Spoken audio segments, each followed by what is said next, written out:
Now we'll mention an atheist occult enlightenment. So I need to put a few pieces on the table, as I usually do, and then I'll start tying those pieces together.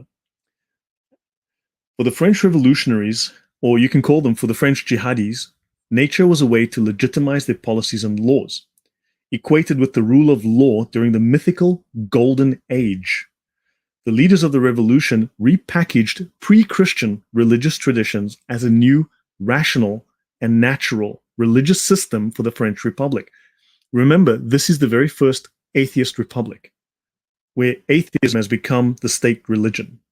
And in fact, Christianity is outlawed. It's illegal and you will be killed. And in fact, they start the world's first modern genocide, and they become the first police state because atheism is so rational. So these laws, so religious system of the French Republic, stripping off the superstition of the church and returning man to a mythical golden age guided by general revelation. So by man's brilliance. This is man worshipping himself. Right, thanks, Author Christos. So these state religions married paganism to the then in vogue, quote-unquote, natural philosophy, proclaiming the new syncretic belief as rational. The French thinkers turned to their personal libraries to gain insight into what primitive religion looked like. So the French revolutionaries, the Enlightenment thinkers, studied pagan religion, primitive religion. So they took elements from long-defunct religions and heretical practices, then proclaimed that the state's authority came from nature herself, not the Judeo-Christian God, the church, or the monarchy. Any thoughts, Sam, before I go on? It's becoming quite obvious, the satanic roots of atheism, in that its goal is to eradicate Christianity. Isn't that a common feature of all these religions like Islam? Yes. Which shows you that it's satanic at its very core. It is of the devil, because their goal is eradicate Christianity. What a coincidence. But yes. Now we're going to one of the sources I'm using here is John V. Fleming, The Dark Side of the Enlightenment. It's called Wizards, Alchemists, and Spiritual Seekers in the Age of Reason. You must understand that the French Revolution, they speak of reason, and then Enlightenment, they speak of reason. What they do forget to mention is that these people were all occultists, and we're going to be digging into some of that. All of these people were occultists, Satanists, you name it. I mean, you'll see the clues are all there. John Fleming's book discusses Rosicrucianism along with alchemy and other occult experiences in England and Germany, with some discussions of the French experience. Enlightenment philosophers throughout Europe nurtured the flame of occultism. Enlightenment philosophers were occultists. And through practices such as Freemasonry, they enabled the fire to flare up again. So these philosophers that atheists worship today were occultists. Your will be done versus God's will. Now, atheists will say religion and all these things. Greeks a sprinkle of Romans, but the French and Germans really did turbocharge this cult. They did. Now, it's all just superstition. That's what you basically hear atheists say. This is all just superstition. But that is a Marxist position. That is a Leninist position. In fact, that's a heretical position as well. But basically, atheists are in perfect alignment with Marx, Lenin, Mao, Pol Pot on that point, that's all superstition, because they believe that history has a purpose, that man has to evolve, and that religion was a superstition that must be abandoned for the new science of humanity, which Marx is going to bring you, Lenin is going to bring you, the French Revolution, and we're going to see the atrocities, the barbarity that they descended into. It's far worse than people realize. So now this idea that it's all superstition overlooks very important distinctions. The occult is distinct from a religion in fundamental ways. Marx was a Satanist, Abdelmasih. Marx actually wrote satanic poems. He actually wrote poems. He was very fond of the idea of satanic practices. He wrote, shall we say, in fond ways about Satan, as did Engels. You'll find this in their writings. So, yeah. All of these people were involved in some ways in the occult or influenced by the occult. So religion tries to understand the world. The occult, you try to exert control over the world. I know that they try to say, oh, religions just try to control you. Well, no, you're trying to understand the world. With the occult, you're trying to master the world. You're trying to exert control over it through spells. But Christianity is logos. God is logos. We do not reject science or reason.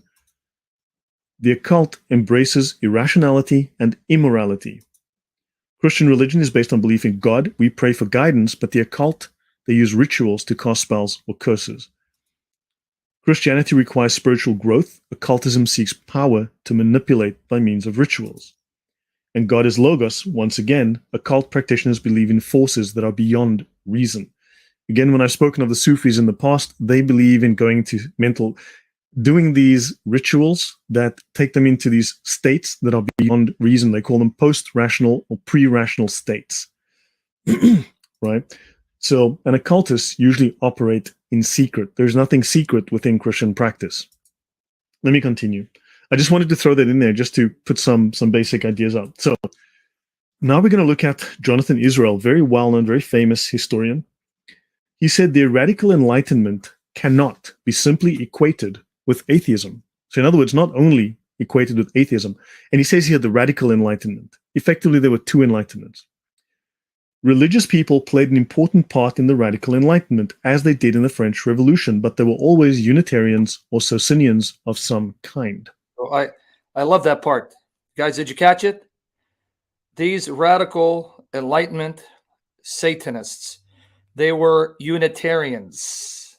They outright reject the deity of Christ, and they assume he is merely a human. And if you guys don't know what Socinians are, you find them today. They go under different disguises. One disguise is Christadelphians. Carlos Xavier and his father-in-law, Anthony Buzzard, they are Socinians. Did you catch it? So it's a rejection of the Trinity and the deity of Christ, masked under being enlightened. But go ahead.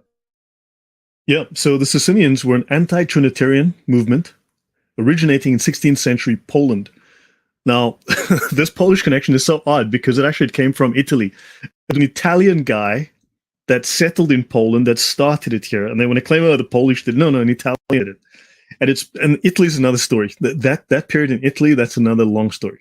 At its peak in the 17th century, the movement was influential throughout much of Central and Eastern Europe, including Transylvania, Hungary, and the Netherlands, England, France, and Germany. Remember, I also mentioned how the Sultan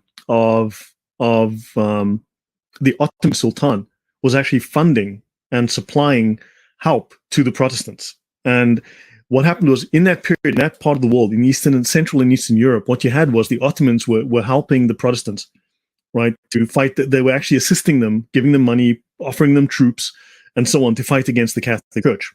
But also, the Protestants created tolerance. And with this tolerance, they said, well, now we can form our own religions away from the Catholic Church. And one of the first things they did was they created the Unitarian Church and a bunch of heresies. And Unitarianism, anti-Trinitarian Unitarianism, was accepted as a valid religion. Now, I think most of us would look at it and go, that's a heresy, that's wrong. But it was one of the official religions within that area. So yeah, so we can literally thank the Reformation for the development of this particular heresy and for allowing it. Yes? I want to comment on this because people are going to think that we're being anti-Protestant. No, that's not it. Facts are facts. Facts do not care for your feelings. Did you just hear, again, another fruit of the Reformation? Socinianism, Christadelphianism, is the fruit of the Reformation, where every man with his own Bible becomes his own pope. This is the fruit of Martin Luther and the reformers like John Calvin. Keep that in mind. These are facts. Facts don't care about your feelings. Go ahead, brother. Yeah. So the core beliefs of Socinians were rooted in the concept of Unitarianism, the belief in one God. And anything that's in green generally has to do with Islam, okay? If I have it in green, it links to Islam. So the belief in one God without the Trinitarian doctrine. Socinianism, like Islam, believes there is only one God who is the sole creator, that Jesus was an important prophet, but he's not divine and he's not part of the Trinity. Both are monotheist. Yet Socinianism and Islam reject the doctrine of original sin, as does the Enlightenment. You want to add anything there, Sam? Or I just want people to see that you're not being anti-Protestant and bashing. You're just stating facts, and the facts are there. Anyone can investigate. You didn't make this up. This is from primary sources. And the sad reality is that because of the fruit of the Reformation, you see all this sprung forth from the Reformation. Even what he's talking about, the Enlightenment, the post-Enlightenment, atheism, occultism, Socinianism.